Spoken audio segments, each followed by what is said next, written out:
एक बार मैं जगन्नाथपुरी अभी गया था रथ यात्रा के समय, तो नारद जी महाराज से किसी ने प्रश्न किया कि महाप्रभु जगन्नाथ प्रत्यक्ष ठाकुर जी हैं, इसका प्रमाण क्या है? तो नारद जी ने कहा इसके अनेक प्रमाण हैं, उसमें से एक प्रमाण और है। बोले क्या? बोले जब जब मंदिर से बाहर निकलेंगे और सूर्य की प्रथम किरण इनके श्री अंग का स्पर्श करेगी तुरंत वर्षा होगी। ये प्रमाण है कि ये परमात्मा है। एक मठ के महाराज जी वो हमको ले गए भीतर, बोले जहां कैमरों का भी प्रवेश नहीं है वहां जगन्नाथ जी कैसे निकल के आते हैं, चलो दिखा के लाता हूं। ले चलो महाराज जी, अंदर ले गए।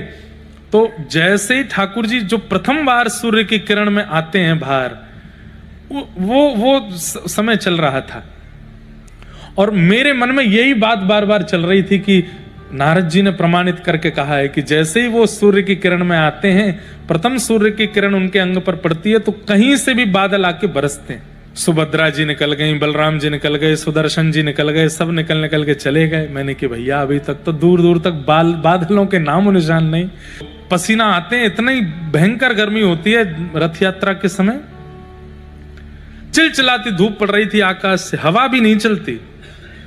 मैंने कहा भैया आज तो लाला हमारे ब्रज में एक रसिया गाते हैं, जब ठाकुर जी पहली बार फेंटा बांध करके बरसाना होली खेलने जाते हैं तब ब्रज के सब लोग ठाकुर जी से कहते हैं क्या लाला नाक बचाए के आइयो हमारी, बरसाने वारे इंतहार के मत आए जाइयो।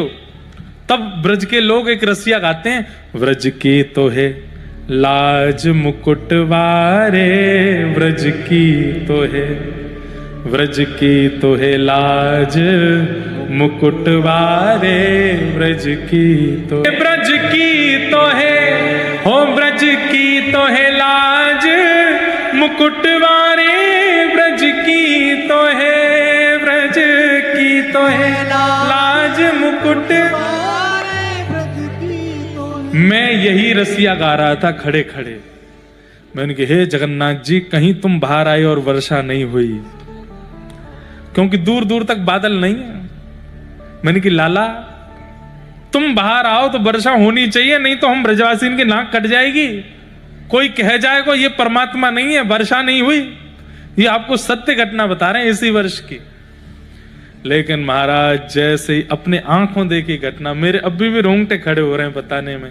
जैसे ही महाप्रभु जगन्नाथ जी बाहर आए, दोनों भुजा पंडा पुजारियों के ऊपर 1000 पंडा लगते हैं, ये आगे जाते हैं, ऐसे पीछे आते हैं, फिर आगे ऐसे पूरे लुढ़कते हुए। जैसे ही जगन्नाथ जी बाहर पधारे, कहां से एक बादल घूमता हुआ है और रिमझिम रिमझिम रिमझिम रिमझिम वर्षा होने लगी।